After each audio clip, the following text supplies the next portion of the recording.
the system are like beaten down, but like for me, I just love wrestling and I just love watching it. Yeah. And like, you know, when I watch it, I'm just that kid inside watching it. And you know, for me, it's especially when I'm at Butlins, it's like I used to be that kid that was like front row watching like when WWE came alive, and now I'm actually in a ring performing in front of kids that were a similar age. But WrestleMania, like obviously it was very different.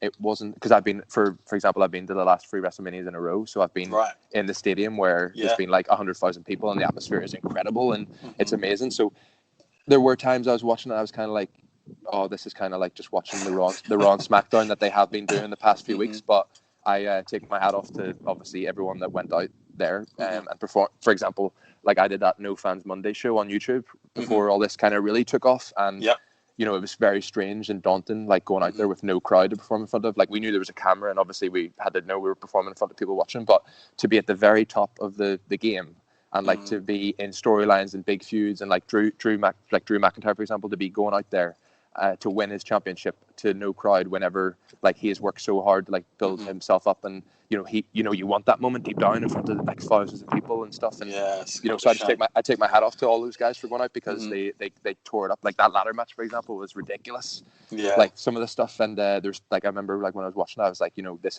must be so hard in front of no crowd. Like moments in a match where you know there might be a reaction, or this is going to get a cool reaction, and there obviously wasn't any reaction. So you know, but yeah, I thoroughly enjoyed it. I thought the matches and stuff were great, and like I just sat with a lot of treats and a big Domino's and really enjoyed it, because I just love wrestling. So I'm very thankful that they decided not to pull it, and I'm very, because you know the days are long, so that got me through like a full weekend of, you know, because I obviously watched the Saturday night, and then I was like buzzing for the Sunday, because like I knew Edge and Orton were going to have that match and stuff, and I'm a big Randy Orton fan, you know, but no, it was good. And what did you make coming away from? Obviously, it got really like overwhelming positive feedback on the whole Boneyard match, which I'm sure in WWE, because it was like pre-taped, they obviously they must. I mean, I've got to give a shout out to them, because they do get, you know, a lot of negatives sometimes, but I'd give a good shout out to them, because someone's got to be sitting there and thinking, this is going to work. We can put this on at the end. But it's a very. I mean, you've got to know what you're talking about to know, because that could have gone either really bad or really good, like it has, and it's paid off really well. Like me myself, I'm a bit of an old school fan, so this isn't my kind of cup of tea. However, I thought the way it was done. I know people harp on about Sting and Undertaker. I thought, you know what? I'd rather see them in this than I would in a Saudi Arabia show. Absolutely. Do you know what I mean? Because you look at Undertaker and Goldberg, and like that match. Yeah. And like you could tell by like Taker's reaction after how like disappointed he was like with that match. Yeah. But like personally, so when I was first watching it, I was kind of like, oh, like this feels a bit Sons of Anarchy kind of. Yeah.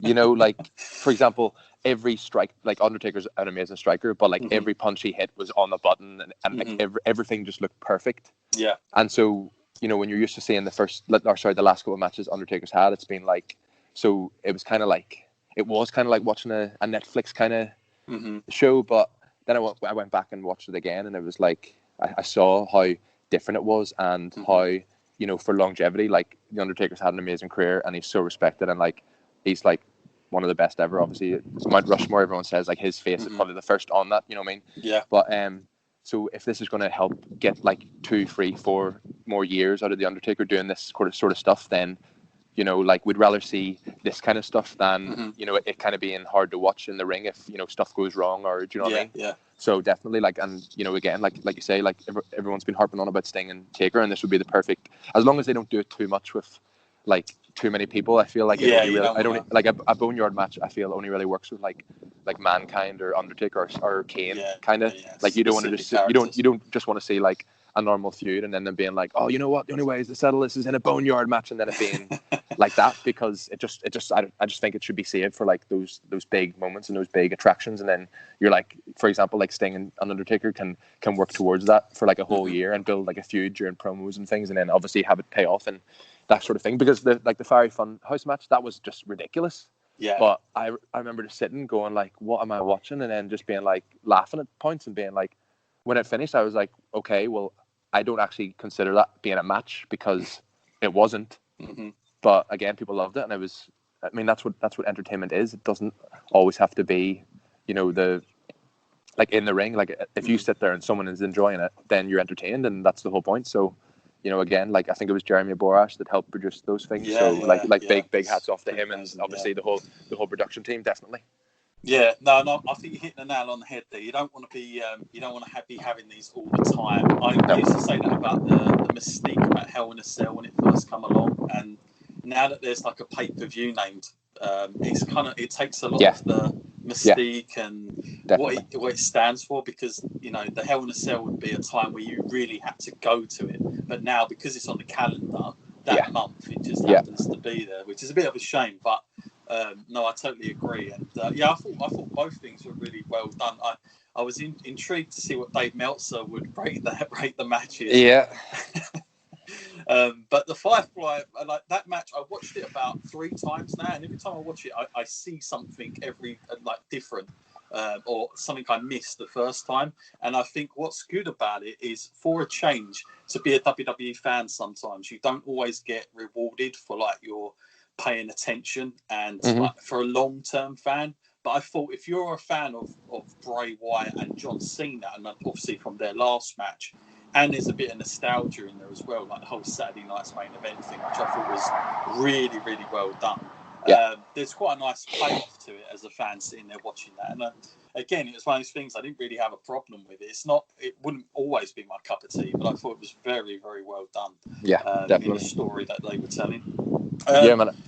Yeah, go on, mate. No, just especially when you've sat and watched 3 or 4 hours of matches in the ring, it's kind of like a nice change to have 1 or 2 things like that during a show, especially during a big event like WrestleMania and stuff, Definitely.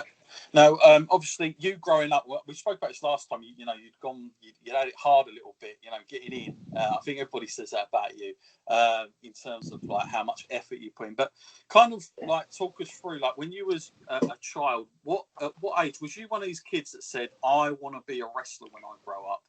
Or did it just come at a certain point? Because I hear that a lot, and then you always hear those stories. I went to my careers officer, they ask what I want to be, a wrestler, they laugh and say get a real job or something like that. Yeah. Where was you in this? Did it take, was you one of those kids from very early on, you foresaw this happening, or was this something that later came along? So, but when I was growing up, I was in foster care for 3 or 4 years. When I was I remember you saying, when I was maybe 4 or 5 until maybe 8 or 9 or something. So I remember always watching wrestling then. Had all the figures and loved it. And it was everything. I just loved wrestling. And then as I was a teenager and stuff, I kind of grew out of it more at school, because it wasn't the cool thing wrestling. It's you watch wrestling. So I kind of grew out of it in my early teens, and I was focused more on sport and rugby and football and stuff. Right. And then it was kind of towards maybe 17, 18, I started watching it again. And I just started going to the gym at this point and stuff. And I was okay, I'm going to build my physique up and things. And then I actually, from the age of 21 to 24, I worked 3 summers abroad in Marbella, where again I was just I was partying, and I was my job was to walk down the beach and talk to girls and bring them to these nightclubs and stuff, and just enjoying being a young guy. Do you know what I mean? And in my head, I'm I'm living the dream here. This is great. And I would still see a glimpse of WWE if it was on in bars and stuff, and I would stop and I'd watch a bit and be I still had that passion, but I just wasn't. Sure. And I remember, because this is the thing, I never thought it was a possibility, because to me it was okay, you got to be from America, you got to be 7 foot tall, you got to be humongous to be this big WWE superstar. Because when I was younger, I remember going to the gyms that when they were in town, I remember going and watching them, and I would go and stand outside the gym to try and catch a glimpse of them and stuff. And after the show, I would go around to the back railings and I would try and see them when they're coming out and stuff. So I loved it, but then I just grew out of it. But when I worked in Marbella, I would always go on the Sun website and try and keep in touch with the UK news and stuff, just to see what's happening back home. And then I saw this article that was saying that these 2 wrestlers from Ireland had been signed, and it was Joe Cabray, who runs OTT now, and his girlfriend, they got signed, and this might have been 2013, I think. So this was during one of my summers abroad, and I was kind of oh wow, there's just two people from Ireland that have just been signed to developmental in America, because I think Finlay and Sheamus might have been the only 2 that were that I knew of that were there at the time. And it kind of took me back, and I was wow, this is that, you can actually make it as a wrestler from Ireland. So I started doing some research and stuff about wrestling schools and things, and so I'm free at this time, which is pretty old. When like sometimes part of me is like I'm kind of frustrated that I didn't start training when I was younger, but I didn't know it was a possibility. It wasn't in my mind. I was just enjoying it again. So I made this pact that like as soon as I finished that summer abroad, that I was going to go home and like source this wrestling school. And I did. I went home and I started training in Pro Wrestling Ulster, which is in Belfast. And then, you know, weirdly, Joe had actually left developmental this time and came back to Ireland in Dublin and was coaching at his own wrestling school. So I reached out to him and I started taking like a 2-hour bus down to Dublin and then training and getting a 2-hour bus back up to Belfast. And like, I just was like, I'm going to put my all in this because, you know, I was getting a bit of muscle put on now. I was kind of filling out as a guy, do you know what I mean? Yeah. And it's like, it's so vivid. I remember I was working for this company, this railway company. So, you know, like people that push the sweets and the tea down the trains and stuff, selling stuff like that. Yeah. So I would like, I'm in this like tight shirt and my shoulders like banging off people and stuff because I'm filling out a bit. And like, there's Maxted like just walking down pushing like, can I get any tea or coffee, guys? And before I got that job, in the interview they were like, where do you see yourself in 5 years? And I swear I was like, I'm going to be in the WWE. And what was the reaction like to that? they kind of just looked at each other as if like, is this guy all? Are we really considering this guy? Like, is he all there? And I remember that like I'd have conversations about, you know, with customers that were on the train, you know, that would obviously become regulars because they would see me and they'd be like, oh, are you still doing that wrestling? Are you still training and stuff? And I'd be like, yeah, I'm still training. And you know, they'd be like, I'll be watching you on Sky Sports one day, and I'd be like, yep, I'll be on that TV one day. Like, and like. So that was maybe 23, so I'm 28 now. So yeah, so I'm coming up to that sort of mark. Yeah, it's kind of weird that, you know, there has been contact and it kind of is like pretty close that I could be there soon or at some point. You know, but like I had no problem during that interview when they were like, you know, where do you see yourself in 5 years? I was like, yeah, I'm going to be in the WWE. I'm going to be a professional wrestler. And it's kind of, I just always believed in myself. Like I don't do anything half-hearted. And you know, to anyone listening, like whether they are a wrestling fan or you know, or you're just a fan or you want to start wrestling, there's no reason if you don't give something 100% and you fully are focused and dedicated and committed. Like no matter how some people get opportunities quicker than others, and sometimes it's going to take longer, and you can get frustrated and you can look at someone and think, you know, why are they getting that when I'm working hard and they haven't? Or you know, you can get down, but you've just got to try and stay in your lane and focus and think like, okay, look what I've done, and you know, I'm doing this for me. I'm not doing this for the praise or the approval of other people. Like if it's truly what you want to do with your life, then there should be no stopping you, no matter how long it's going to take. You know. Yeah, I think you're spot on there. And you know what? People ask me that a lot. They always send me in questions. How can I get to be a wrestler? This, that, and the other. And there is always that scare about, you know, I can't get signed because I'm British or blah blah blah. But you know, as I keep saying to people, there's never been so transparent as it has been now. I mean, they literally have developmental over here. There's no bigger time now, like to work for WWE or another big company in the world than like right now. Yeah. Like obviously everything's on hold at the moment, but you know, to anyone listening or thinking about starting training and stuff, like it's you know, you couldn't have more opportunities if you tried. If you're fully committed to it and stuff. I actually had a guy send me over a promo basically on Instagram the other day, and he was like, you know, could you take a look at this? I'm only 18 years old.